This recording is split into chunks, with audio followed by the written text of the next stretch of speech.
Hello, this is AstrologerCoach Sonja Francis, and today we're going to be talking about the upcoming new moon in 23 degrees of Pisces, which will be exact on March 13th at 5:21 a.m. East Coast time in the US, which is also New York time, or 10:21 a.m. London time. This is the beginning of a new moon cycle. Next 28 days, we can kind of like start to look at, what's ending, what's beginning. And this is an optimal time to pause right around the time of the new moon, to reflect and to set our new moon intentions for the next 28 days. So I will be mentioning the best and most potent time to set intentions for this lunar cycle towards the end of this video. So stay tuned for that. And also, as always, feel free to take advantage of the timestamps that I have added to the description part of the video below in case you want to watch the video in shorter sequences or skip to a later part of the video or jump back and forth, whatever your heart desires. All right, now this new moon chart also has 4 planets in Pisces, including Venus. And due to Uranus's transit through Taurus, Venus, of course, is Taurus's depositor. It rules Taurus, so that means we're getting to see through Venus how we can more fully embrace our own unique value. And Venus in Pisces invites us to focus on our inner divinity, our ability to receive, our connection to intuition, and our desire to contribute to life from a heart-centered and grounded place. So another thing with Venus in Pisces is that our emotional and physical bodies are giving us the information that we need to better connect to ourselves and what we want to contribute out there in the world. So if we're really listening carefully. And we will also understand much better the best pace that we need to take for accomplishing things without overwhelming ourselves. And this is a really important thing with Venus in Pisces because we sometimes can tend to get a little bit overwhelmed there. So we need to really pace ourselves. Now, Neptune is the modern ruler of Pisces and Jupiter is the traditional ruler of Pisces. So those 2 planets, they're important in this new moon chart to talk about. And then another planet that is also has an important role is Saturn, which is the traditional ruler of Aquarius and is currently moving through that sign. So we'll talk a little bit about all of those in a moment. But first, let's talk about Pisces in general, just to see what this new moon is all about. So Pisces is the last sign of the zodiac, and it connects us to our spiritual journey. It's very much about releasing, allowing, letting go, and also just being in the now, being connected with our essence, with our soul essence. So it really represents a reunion with Source or with God or the universe. And at its highest vibration, Pisces actually unifies duality. So it really kind of transcends good and bad and right and wrong and all the duality stuff that the mind works within, and our human system works within. And so it is completely aware, Pisces is completely aware of the oneness and the connectivity of all. It tells us that there is union internally inside of us and that always exists and we can tap into that. So what you want to ask yourself with the Pisces energy is, am I? In other words, do I exist? Right now, in this now moment, do I exist? And could I let that be enough just for right now? And both of these questions are really powerful because they really help us get connected to our essence. So if you want to work with these questions, just keep repeating these questions until you feel completely relaxed and at peace and connected to yourself, to your inner divinity.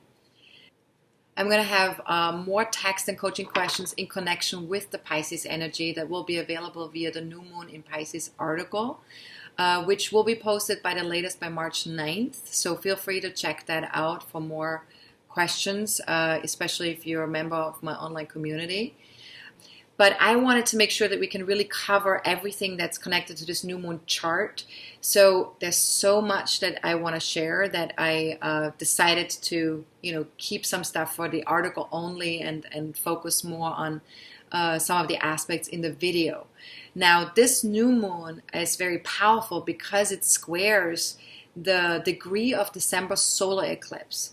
So there was the solar eclipse in December 2020 in Sagittarius, and this new moon makes an exact square to that eclipse, and that signals a potential turning point in our collective perceptions, experiences, and assumptions. So what you want to ask yourself here is, with this new moon, is what am I aware of right now that would shift my perspective if I allowed myself to feel into that, right? Because with Pisces, we want to really feel into the energy field that's all around us. So what might I be aware of right now that would shift my perception or my perspective, especially from how it used to be in December, right? And if I really feel into this, like, how am I in a different place? And what or who might bring about this shift? You know, is there maybe a situation in my life or a person in my life that could really support me in feeling into myself, that could support me in seeing that shift or making that shift? And what might I see if I were looking at the bigger picture? So, of course, Sagittarius is all about the bigger picture. And the solar eclipse that we had in December was inviting us to sort of like go beyond our conditioning and to kind of look at the bigger picture, that's more connected to our soul and to why we're here on this planet. And this Pisces new moon can really help us with that, because it can help us tap more fully into our soul essence. And through that, we might be able to have a clearer idea of what that bigger picture is. Now, this new moon also aligns with Neptune and Venus in Pisces. So this is a call to extend compassion, acceptance, or forgiveness to ourselves and other people. And in particular, unconditional love for our feeling body and our responses towards the world is also really, really advisable right now. Now, we may feel more sensitive because, with all that Pisces energy, in particular with Neptune being in the mix as well, we're more tuned into other people's feelings or suffering. And this gives us the opportunity to experience the full range of all of our feelings that as they arise, and to sense our interconnectedness with everything around us. So as best as you can, really allow the flow of all feelings, allow your heart to soften, and open to the beauty in that connectedness that you might be experiencing with all there is and around you. Now, we also have to remember that, of course, every sign and every planet sort of has pros and cons to it. There's like lighter vibrations and denser vibrations. And if we're not able to really open up our heart energy and trust the energy field around us, we might be experiencing sort of like an overwhelm with all that interconnectedness that we're feeling with other people or with our environment. So you want to be very conscious of that, and you want to make sure that you're really allowing yourself to acknowledge when you're feeling something that's yours or when you're feeling something that somebody else is feeling, and to really kind of get present to that.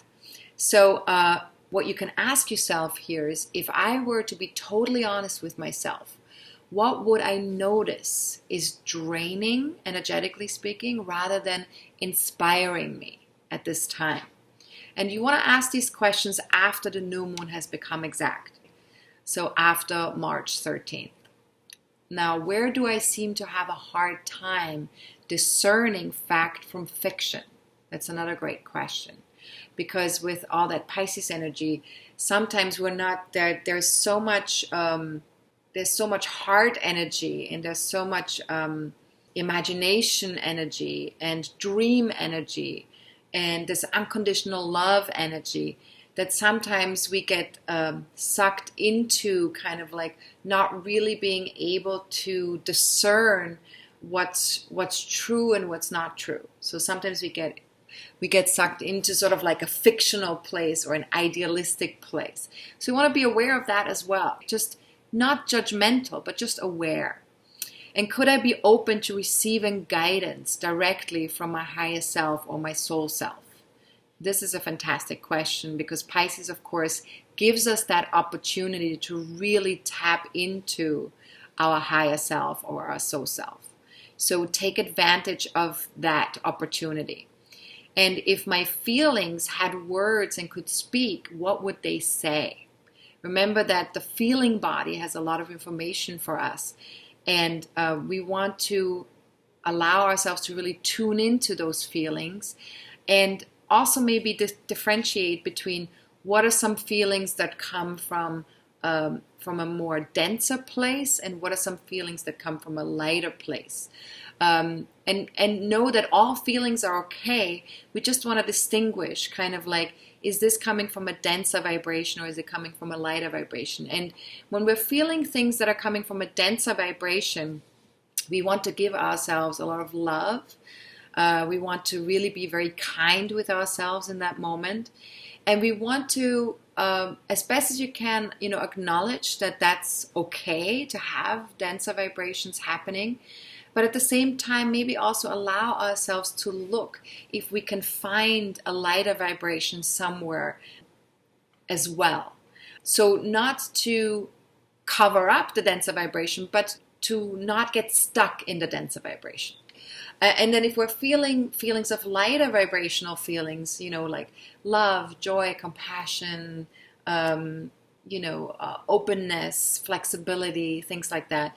If we're feeling things like that, then that is something that we really want to really move forward with those vibrations and with those feelings and with those energies.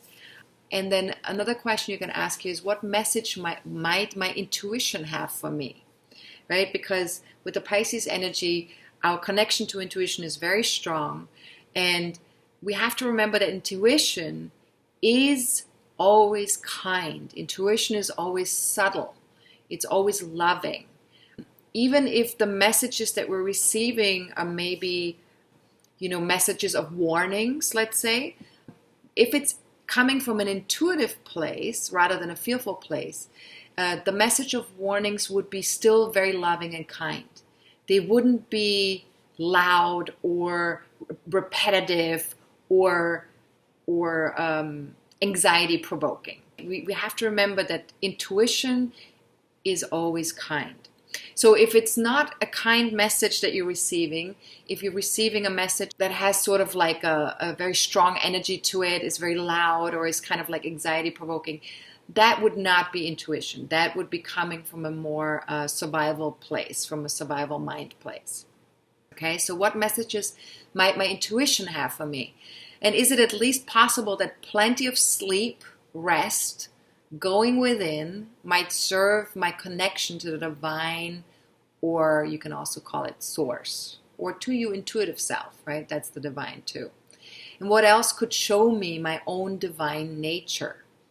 What reflects your own divine nature back to you? What do you see out there in the world that connects you to that divine nature? Now, one of the things that I have found is that when you go into nature, that is a really wonderful teacher for us.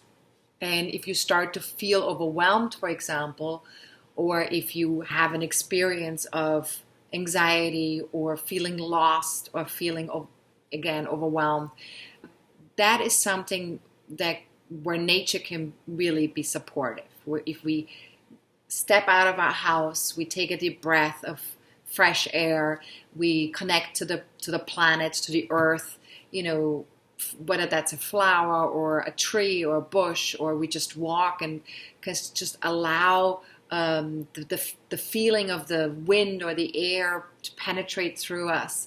That can be a very powerful way to get back to our center and to get back to the present moment.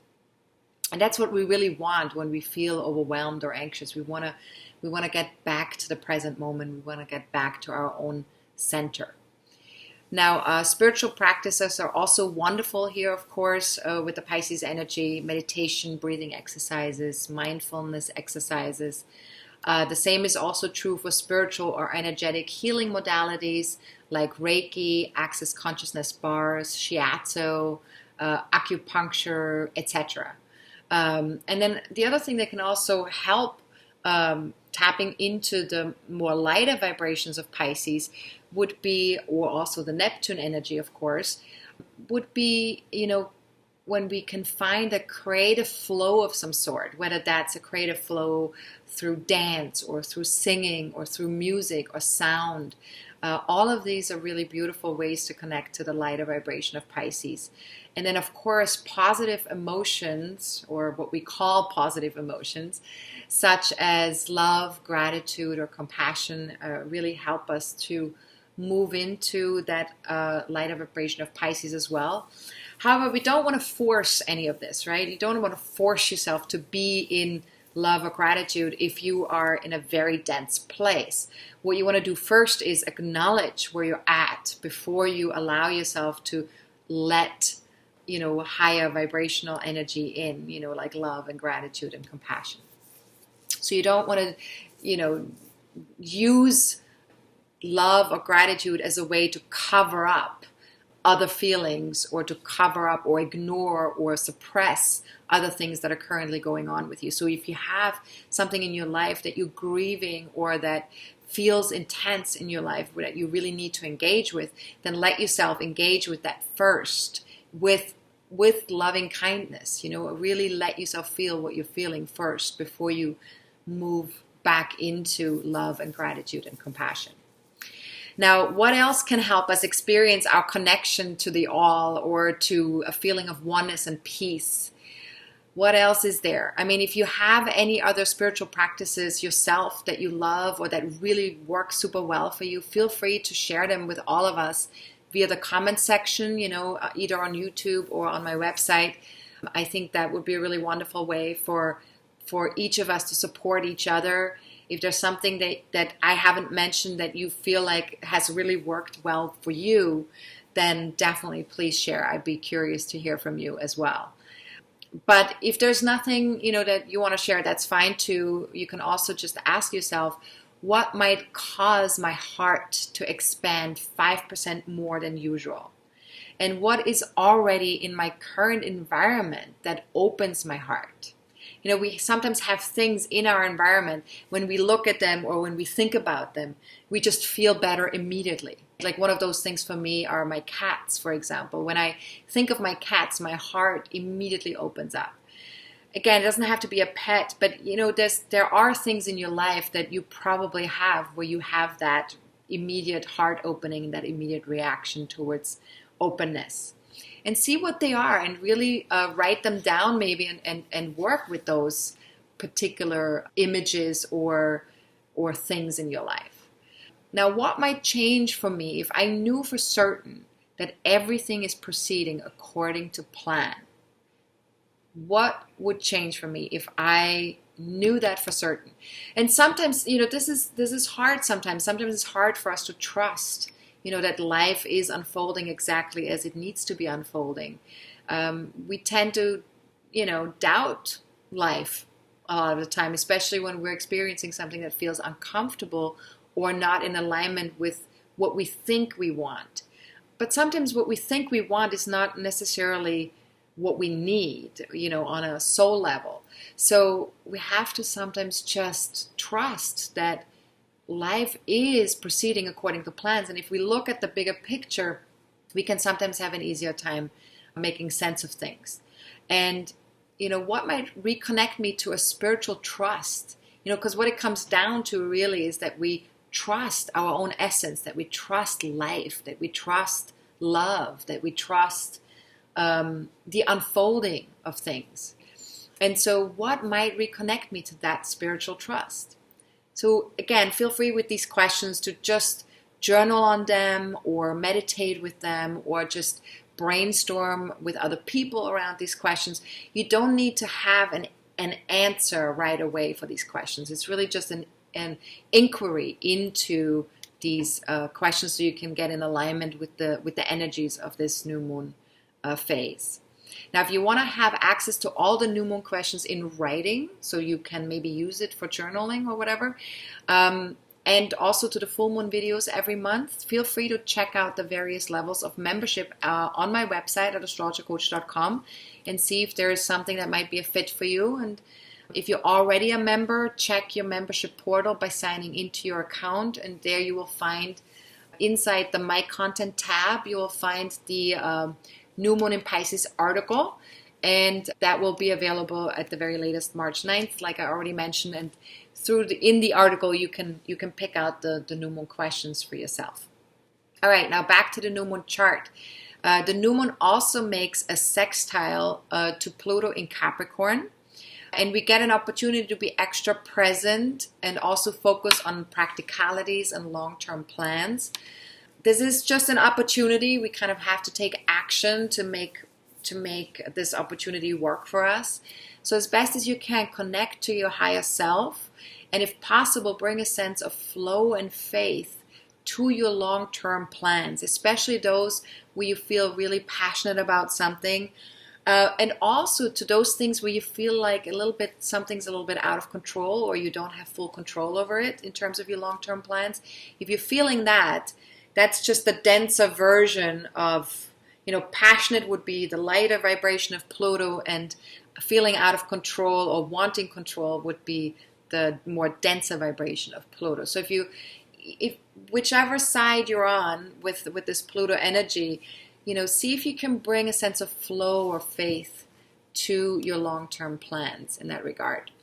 And also surrendering our fears about our position in the world or our achievements will get a little bit easier with that Pisces energy. And we also have the opportunity to be guided by inspiration and feel empowered about a project or a task that might serve us long-term.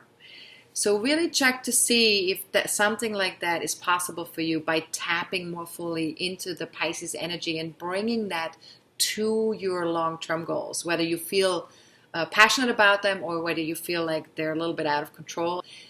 Add that ingredient, that Pisces ingredient to it, and that will be very helpful. Now, if you ask yourself, if you want to ask yourself some questions here, you could ask, how might a compassionate heart help me surrender my fears connected with my past disempowerments, or also your current feeling of disempowerment? And what has been confronting me lately when it comes to such fears? So what are we afraid of? Because fear is something that we carry around quite a bit as human beings, and we're not always conscious necessarily what we're afraid of. We try to not really look at our fears very often, but it's important that we do, because fear is very powerful, and when we don't acknowledge our fears, we unconsciously will be creating from a place of fear. And if you want to be creating a powerful future in your life, a future that you're in alignment with and that you want to be passionate about, it's very important that we acknowledge our fears and release our fears so that we can manifest and create from a more powerful place. And that powerful place usually is always connected to the present moment, because fear very often lives either in the past or in the future. So we want to be conscious of that as well, that fear is not usually connected to the now moment.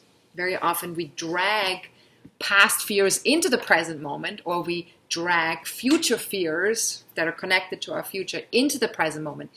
But the fear itself is usually not originated in the present moment. So something to just kind of be aware of and work and kind of experiment with to see, how do we connect to our fears or not. Now, is it at least possible that combining my imagination with trust in the divine guidance would support me in effortlessly reaching my long-term goals? So this is definitely a very powerful question in regards to that particular aspect, to that sextile between the new moon and Pluto in Capricorn. Now, what might be possible if I also heeded subtle messages from my intuitive heart that steer me towards the kind of success that empowers me and others?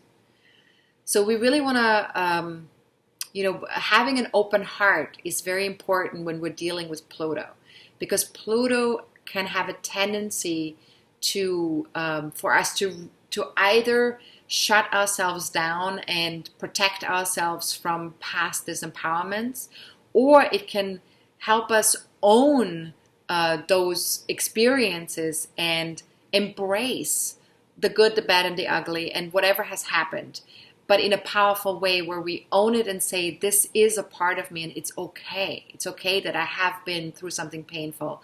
It's okay that I have felt disempowerment before or trauma in some way. And I'm ready and able to own that experience and also own the feelings that are connected to that. And that is really helping us transform whatever traumas or whatever disempowerment we have felt with the Pluto energy in connection with that. And by doing that, we can then move more into a place of empowerment with ourselves and with others. So it's really about allowing ourselves to keep an open heart no matter what we've experienced in terms of darkness or depth or intensity. So allow yourself to slow down and connect with nature, connect with your body, your physical body, and connect with your breath. And by doing so, it will help you manifest more in less time. We don't necessarily manifest more or faster by rushing things, rather by getting and staying in tune with the creative process. So when we allow ourselves to really stay in that flow, in that Pisces flow, when we allow ourselves to connect to our own energy body, to our physical body, to our emotional body in a healthy way, in a present way, that's when we tend to manifest much quicker than when we're trying to push or rush or let our mind, take over and go, it has to be in this particular order, in this particular way, which is very often just connected to conditionings. Very, very rarely has anything to do with the present moment or with what's actually needed in the now. So ask yourself, where am I headed? If everything is energy and everything is always in perfect alignment on an energetic level, how could I get more in tune with my own energy body? Because if we are more in tune with our own energy body, then we're always going to be much more in alignment on an energetic level. And that is perfect. That is where we'd like to be. Not that we're always going to be able to be in perfect alignment all the time, because we're human beings. We have to remember that. So human beings, there's always stuff that we work through that comes up, and things that we have to acknowledge. So it's not always going to be perfect from a human perspective, but it's always perfect from a soul perspective, from a spiritual perspective. So if I did tune in with my energy body, is it at least possible that I could then be in perfect alignment with my goals? And what would trusting the unfolding of my goals look like to me? And it's not always so easy, right? To trust the unfolding of our goals, because our conditioning so much tells us to either be attached to a certain way of it looking, or to have an aversion towards something taking place that we don't want to take place.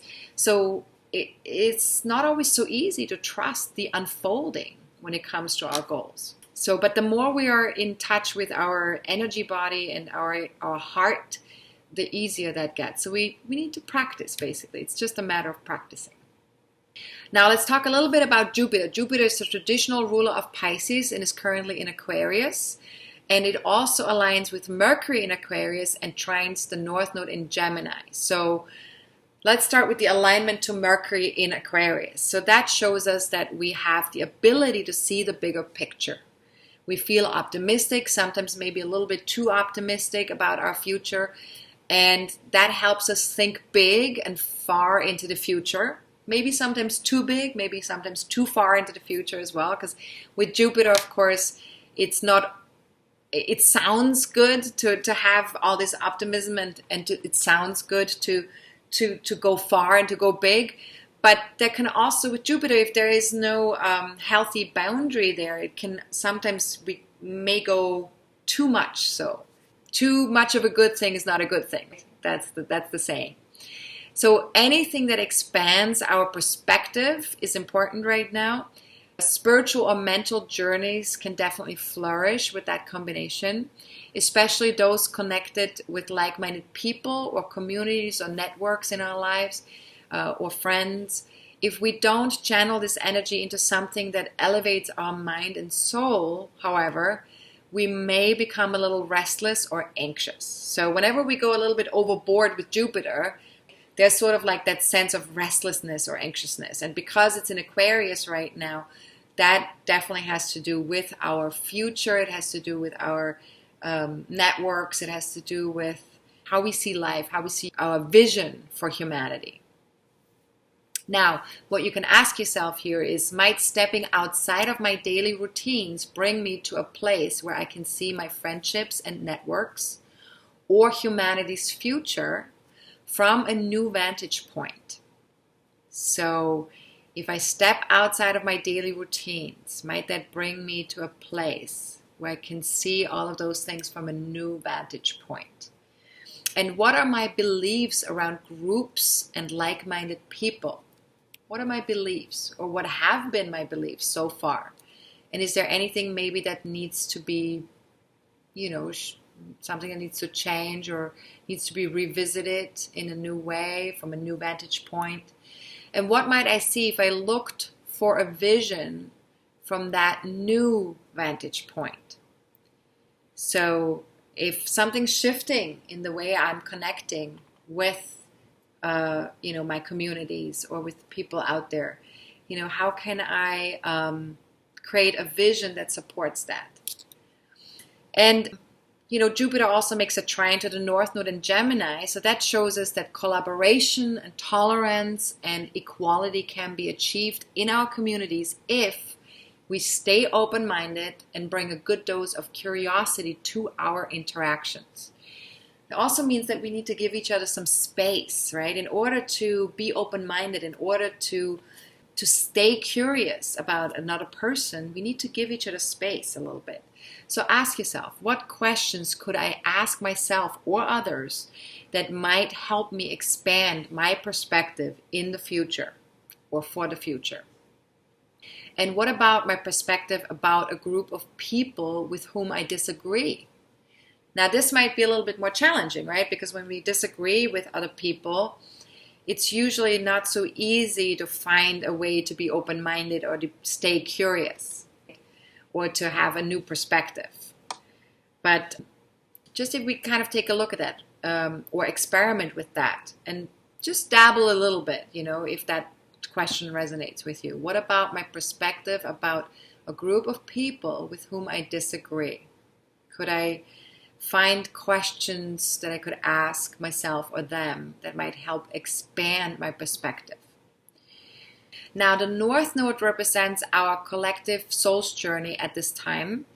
And in Gemini, we're asked to make an effort when connecting with others. Again, like I said, staying open-minded and curious, but also sharing our perspectives and listening to understanding someone else's perspective. And this is really key with the North Node in Gemini. We want to not just be able to share, we also want to be able to listen very deeply to how we can support other people, how we can understand other people if they have a different perspective from ours, and how to let that be okay at the same time as well. Now, you can ask yourself here is, what if I communicated with 5% more clarity and open-mindedness? Might listening 5% more attentively help to expand my various networks? And how about seeing my assumptions about a particular group of people more clearly? Sometimes we have assumptions about other people and we're not even aware that we have these assumptions. We have blind spots sometimes. And the blind spots come from a conditioning. They come from I call it already always knowing something, right? Instead of like being present and staying open and curious about what is there for me to know? Can I stay open about that rather than coming from that place of, oh, I already know that. I don't need to listen. So how about seeing my assumptions about a particular group of people more clearly? And this could be a group of people that you love to hate, or it could be a group of people that you actually love and that you're in alignment with, or it could be something in between. But we want to kind of like experiment here and maybe journal on that. Now, let's talk a little bit about Saturn, which is the traditional ruler of Aquarius and the modern ruler of Capricorn. And it's currently in Aquarius, which it co-rules together with Uranus. And Saturn makes a trine to Mars in Gemini and a sextile to Chiron in Aries. And of course, it still makes a square to Uranus in Taurus. So let's talk about all of that. What does that mean? First, let's start with a trine to Mars in Gemini. This allows for solid and realistic ideas or concepts to flow, to be shared, and to be contemplated. Now, especially ideas and concepts that are serving us long term, because we are talking about Saturn here. And also commitments that we make right now with like-minded people might very well develop into something more longer lasting. So you can ask yourself here, what might I share with my tribe or my people if I wanted to manifest something that would last and be sustainable for all involved? And what might responsible sharing look like? Because we're talking here about Saturn, which has to do with responsibility, sharing, which has to do with Mars in Gemini. You know, there's a very active sharing that we want to engage in. So what might responsible sharing look like? And what could I teach or learn that could make an impact long term for me and my communities? So that's very important with Mars and in Gemini. You know, we really want to actively go after something that we either want to teach or learn. And because Saturn is involved here, what is going to make a long-term impact in my communities, right? Saturn and Aquarius. And in that spirit, I also want to mention some interviews that I will be doing. One of them is going to be with my dear friend D'Angelo for the show Beauty and Gratitude on Solidity TV, which you can watch on YouTube at the Solidity TV channel. And that will be going live on April 2nd at 8 p.m. And the other interview will be with Sasha from Venus Wisdom for an event called Redream the World Astro Retreat, which will be a free event for a whole weekend on March 20th and 21st. And you can sign up for that retreat for free. I will be sending out more details via email about those events, and I will be part of both of these events. So stay tuned if you want to hear about these events. If you are not yet on my mailing list, feel free to sign up for my free monthly newsletter via either my website at astrologercoach.com, or you can also send me an email to info@astrologercoach.com and just write newsletter in the subject line, and then I'll add you to that mailing list. It's a list that I send out once or twice a month for special offers for my videos and some announcements that I'm making. So if that's of interest to you, you know what to do.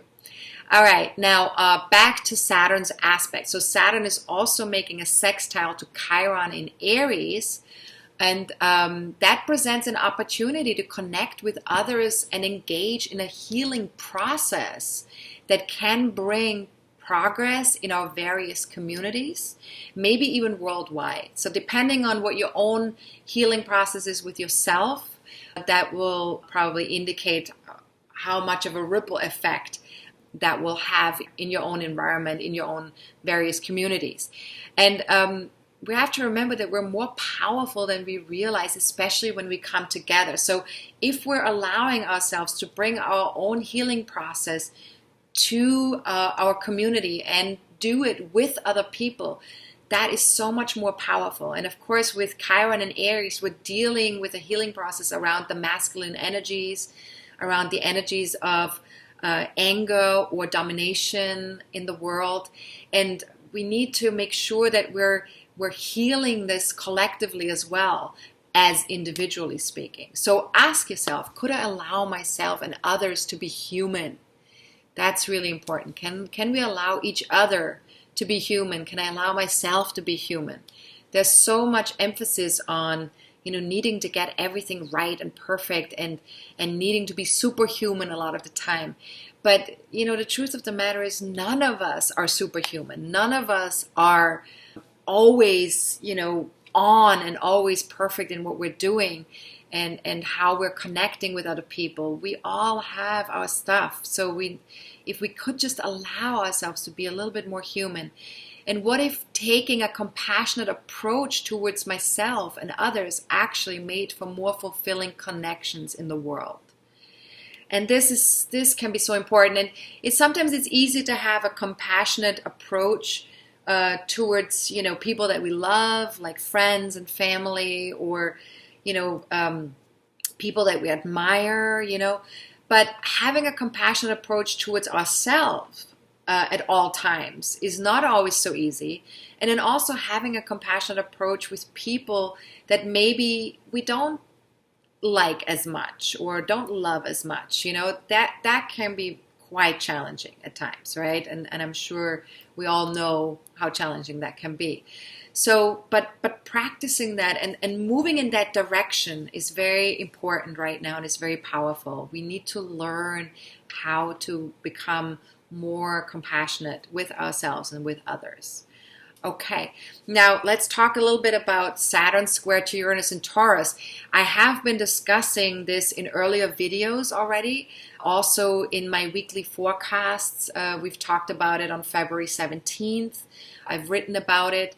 And more deeply, of course, we talked about that square in my last webinar, Saturn-Uranus squares in 2021, in connection with our own birth charts. So that was a webinar that we just recently recorded. So feel free to check out any of these for yourself if you want to connect more with these Saturn-Uranus squares.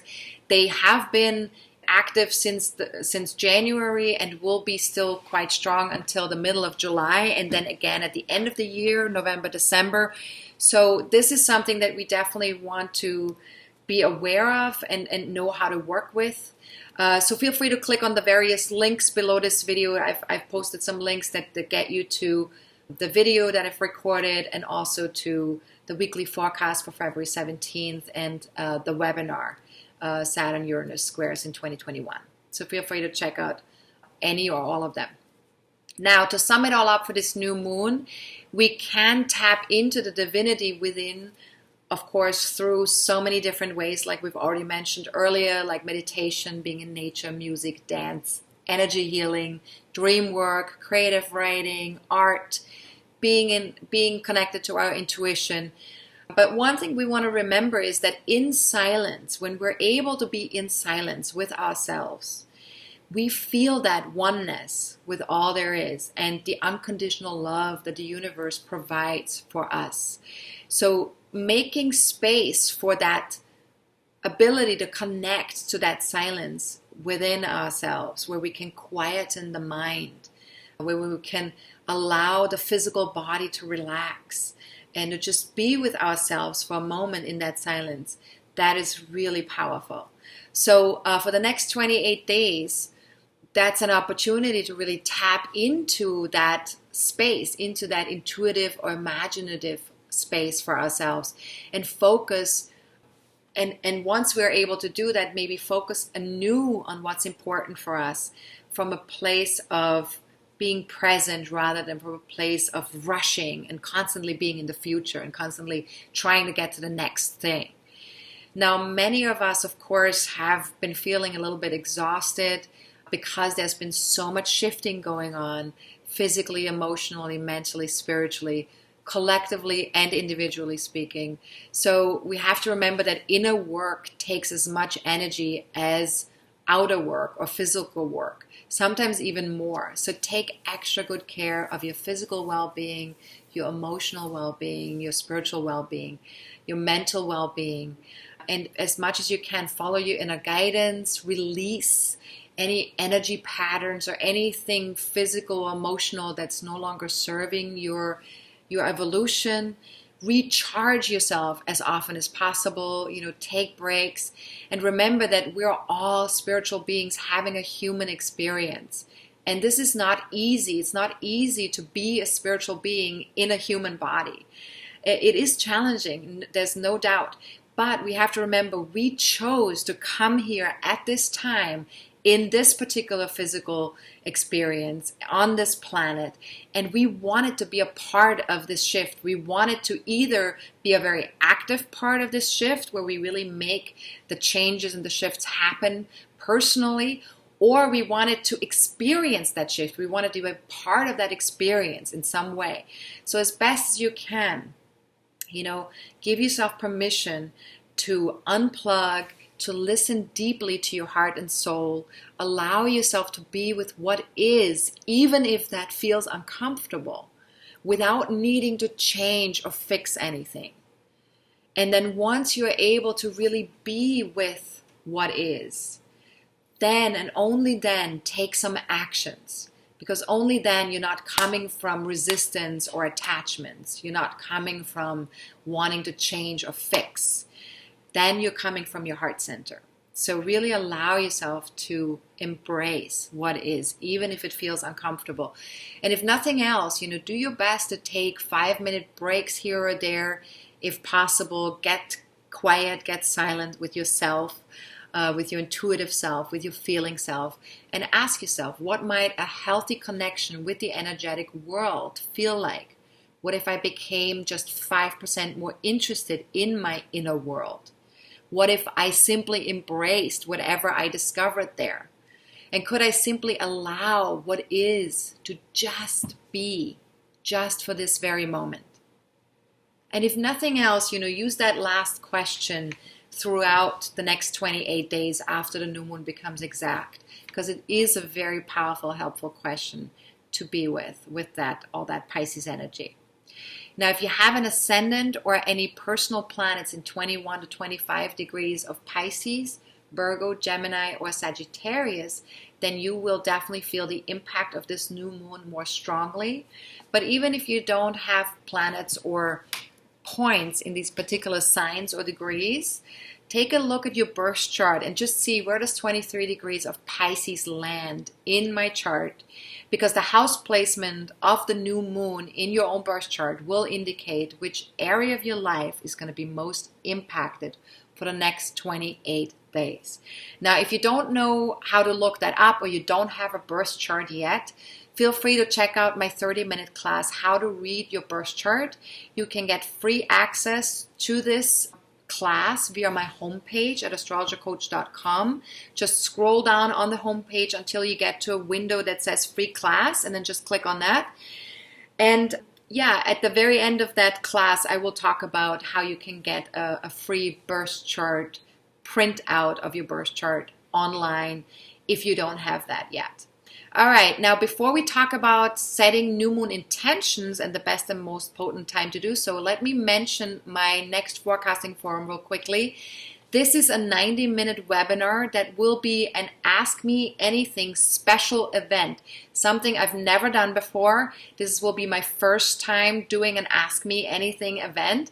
So feel free to join us on March 26th at 2 p.m. Eastern Daylight Savings Time, or 11 a.m. Pacific Daylight Savings Time, or 6 p.m. London time. There will be a slight different time difference this time, because there's already US and Canada already has Daylight Savings Time on that day, and Europe and Great Britain or UK doesn't have Daylight Savings Time yet, so just keep that in mind. You can basically ask me anything during that event, anything in connection with astrology, anything in connection to coaching, any coaching questions, astrology questions.